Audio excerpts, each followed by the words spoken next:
നമ്മുടെ പിണറായി വിജയൻ സർക്കാരിനെ പണ്ട് തൊട്ടേ പലരും വിശേഷിപ്പിക്കുന്നത് ദുരന്തം വിറ്റ് ജീവിക്കുന്ന സർക്കാർ എന്നാണ്. വയനാട് ദുരന്തത്തിന്റെ ഭാഗമായിട്ട് 260 കോടി രൂപ കേന്ദ്രം ഇപ്പോൾ അനുവദിച്ചപ്പോ ആ വയനാട് ദുരന്തം എന്ന് പറയുന്നത് വീണ്ടും ചർച്ചയാവുകയാണ്. അതിലൂടെ 1000-ലധികം കോടി രൂപയുടെ കണക്കുകളാണ് പുറത്തേക്ക് വരുന്നത്. നമസ്കാരം. അപ്പോ നമ്മളുടെ പിണറായി വിജയനെ അദ്ദേഹത്തിന്റെ പാർട്ടിക്കാർ തന്നെ വിശേഷിപ്പിക്കുന്ന ചില പേരുകളൊക്കെ നമുക്കറിയാം. കാരണഭൂതൻ, അതുപോലെ തന്നെ വരദാനം, പിന്നെ പിണറായി വിജയൻ തന്നെ കണ്ടുപിടിച്ച ചില വാക്കുകളുണ്ട്, കുലംകുത്തി, പരനാറി. അതിനുശേഷം ഇപ്പോ പുറത്തേക്ക് വരുന്നത് നരഭോജി എന്നുള്ള ഒരു വാക്കാണ്. അതവിടെ നിൽക്കട്ടെ.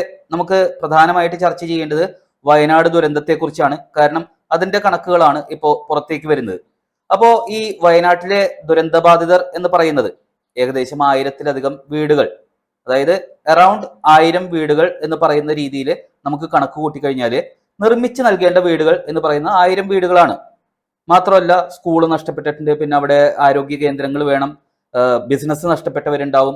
അങ്ങനെയുള്ളതെല്ലാം കൂട്ടി ഒരു 30 ലക്ഷം കണക്ക് കൂട്ടിയാൽ പോലും 1000 വീടുകൾക്ക് 300 കോടിയും പിന്നെ ടൗൺഷിപ്പ് നിർമ്മാണം അല്ലെങ്കിൽ ബിസിനസ് നഷ്ടപ്പെട്ടവർക്കുള്ള നഷ്ടപരിഹാരം, ഇതെല്ലാം കൂട്ടി വീണ്ടും ഒരു 300 കോടി കൂട്ടിയാൽ പോലും 600 കോടിയാണ് അവിടെ ആ ഒരു പുനരധിവാസത്തിന് വേണ്ടി വരുന്നത്. സത്യത്തില് വയനാട് ദുരന്തത്തിന് 2-3 ദിവസം മുമ്പ് കേന്ദ്രത്തിൽ നിന്ന് മുന്നറിയിപ്പ് ലഭിച്ചിട്ടുണ്ടായിരുന്നു. പക്ഷെ അവിടെയുള്ളവരെ ആരെയും ഒഴിപ്പിച്ചിട്ടുണ്ടായിരുന്നില്ല എന്നുള്ളത് മറ്റൊരു കാര്യമാണ്. അപ്പോ ആ ദുരന്തം നമുക്ക് ജനങ്ങളെ എഫക്ട് ചെയ്യുന്നതിൽ നിന്ന് ഒഴിവാക്കാമായിരുന്നില്ലേ എന്ന് ചോദിച്ചു കഴിഞ്ഞാൽ കൃത്യമായിട്ട് ഒഴിവാക്കാമായിരുന്നു എന്നുള്ളത് തന്നെയാണ് അതിലൂടെ നമുക്ക് വ്യക്തമാവുന്നത്. അതിനു മുമ്പ് നമുക്ക് പിണറായി വിജയൻ സർക്കാരിന്റെ ആ ഒരു ചരിത്രം കൂടി നമ്മൾ എടുക്കണമല്ലോ. അതായത് കോവിഡ് കാലത്ത് PPE കിറ്റിലടക്കം അഴിമതി നടത്തിയത് നമ്മൾ കണ്ടതാണ്. അതുപോലെ തന്നെ ജനനായകൻ, ജനങ്ങളെ രക്ഷിച്ചവൻ എന്നുള്ള പേരിൽ തുടർഭരണം കിട്ടുന്നത് നമ്മൾ കണ്ടതാണ്. അതേപോലെ തന്നെ പ്രളയം എന്ന് പറയുന്നത് അത് മനുഷ്യനിർമ്മിതമായിരുന്നോ അതോ നാച്ചുറൽ ആയിട്ട് ഉണ്ടായതാണോ എന്നുള്ള ആ ഒരു ചർച്ചകൾ ഇപ്പോഴും നടന്നുകൊണ്ടിരിക്കുന്നുണ്ട്. അതായത് അത് ഡാം തുറന്നു വിടേണ്ട സമയത്ത് തുറന്നു വിട്ടില്ല, പിന്നെ കടല് വെള്ളം എടുക്കാത്ത സമയത്ത് അത് കൃത്യമായിട്ട് തുറന്നു വിട്ടു. അങ്ങനെയുള്ള കുറെ കാര്യങ്ങളൊക്കെ നമ്മൾ കേൾക്കുന്നതാണ്.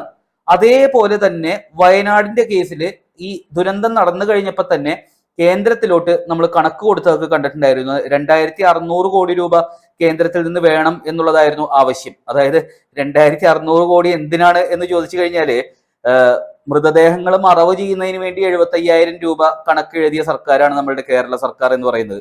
അപ്പൊ കൃത്യമായിട്ട് അത് കഴിഞ്ഞ ദിവസം വീണ്ടും ചർച്ചയായപ്പോൾ നമ്മളുടെ BJPയുടെ ഷോൺ ജോർജ് ആണ് അത് കൃത്യമായിട്ട് മാധ്യമങ്ങളുടെ മുമ്പിൽ വിശദീകരിച്ചു കൊടുത്തത്. അതിന്റെ കണക്ക് എന്ന് പറയുന്നത് SACI ലോൺ എന്ന് പറയുന്നത് 529 കോടി കേന്ദ്രത്തിൽ നിന്ന് കിട്ടി എന്നാണ് പറയുന്നത്. അതായത് 50 കൊല്ലം കൊണ്ട് അടച്ചു തീർക്കേണ്ട ഒരു ലോൺ ആയിട്ടാണ് അത് കൊടുത്തിരിക്കുന്നത്.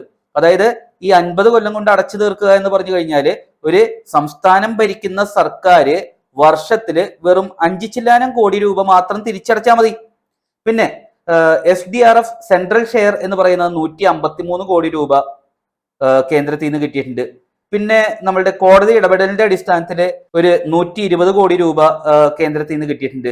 പിന്നെ ഇപ്പൊ പ്രഖ്യാപിച്ച 260 കോടി രൂപ, അങ്ങനെ ആകെ മൊത്തം ടോട്ടൽ 1079 കോടി രൂപ കേന്ദ്രത്തിൽ നിന്ന് കേരളത്തിന് കിട്ടിയിട്ടുണ്ട് എന്നുള്ളതാണ് സത്യാവസ്ഥ. പിന്നെ അടുത്ത ഒരു കാര്യം എന്ന് പറയുന്നത് പ്രധാനമായിട്ട്, അതായത് ദുരന്തം വിറ്റ് ജീവിക്കുക എന്ന് പറയുന്ന ആ ഒരു പേര് നമ്മളുടെ സർക്കാരിന് കിട്ടാനുള്ള കാരണം തന്നെ മുഖ്യമന്ത്രിയുടെ ദുരിതാശ്വാസ നിധിയാണ്. അതായത് നമ്മൾ പല PR വർക്കുകളും കണ്ടിട്ടുണ്ട്. അതുപോലെ തന്നെ യഥാർത്ഥത്തിൽ പലരും, അതായത് കുടുക്ക പൊട്ടിച്ച് ക്യാഷ് കൊടുക്കുക, ആടിനെ വിറ്റ് ക്യാഷ് കൊടുക്കുക, കോഴിയെ വിറ്റ് കാശ് കൊടുക്കുക, അങ്ങനെ കുട്ടികളടക്കം മുഖ്യമന്ത്രിയുടെ ദുരിതാശ്വാസ നിധിയിലേക്ക് വളരെ സഹതാപത്തോടു കൂടി ആ ഒരു ജനങ്ങളെ രക്ഷിക്കുന്നതിന് വേണ്ടിയിട്ടൊക്കെ പണം കൊടുക്കുന്നത് നമ്മൾ കണ്ടതാണ്. അങ്ങനെ മുണ്ട് മുറുക്കി കൊടുത്ത് കേരള ജനത കൊടുത്ത ആ ഒരു ഫണ്ട് എന്ന് പറയുന്നത് ഈ പ്രളയകാലത്ത് ആരുടെയൊക്കെ അക്കൗണ്ടുകളിലേക്ക് പോയി എന്നുള്ളതും നമ്മൾ കണ്ടതാണ്. അങ്ങനെ ഈ വയനാട് ദുരന്തം വന്നപ്പോഴും വളരെ ഊർജിതമായിട്ടുള്ള രീതിയിൽ ഒരു ധനസമാഹരണം നടത്തി ഈ ഫണ്ടിലോട്ട്. അങ്ങനെ കിട്ടിയ ഒരു 773 കോടി രൂപയുണ്ട്. അതായത് നമ്മളുടെ നാടിനെ രക്ഷിക്കാൻ വേണ്ടി നമ്മളുടെ നാട് ഭരിക്കുന്ന ആളല്ലേ എന്ന് വിചാരിച്ച് കഴിഞ്ഞതെല്ലാം മറന്നിട്ട് വീണ്ടും കേരള ജനത സമാഹരിച്ച് നൽകിയ ഒരു തുകയാണ് 773 കോടി രൂപ എന്ന് പറയുന്നത്. അതായത് 1000 വീടുകള് 30 ലക്ഷം ചെലവാക്കി പണിതാൽ പോലും 10 ലക്ഷം രൂപയ്ക്ക് താഴെയും വീട് പണിയാം.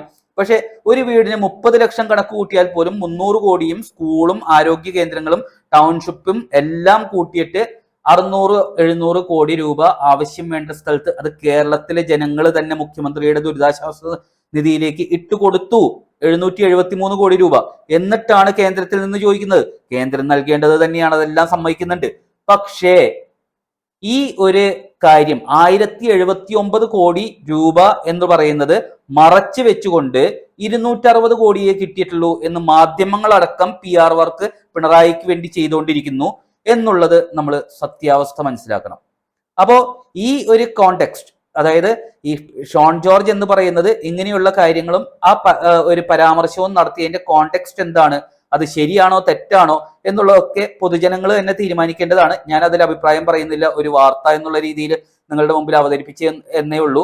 അപ്പൊ ഇതെല്ലാം എക്സ്പ്ലെയിൻ ചെയ്തുകൊണ്ട് കൃത്യമായിട്ട് മുഖ്യമന്ത്രിയെ വിളിക്കേണ്ടത് നരഭോജി എന്നാണ് നമ്മളുടെ ഷോൺ ജോർജ് പറഞ്ഞിരിക്കുന്നത്.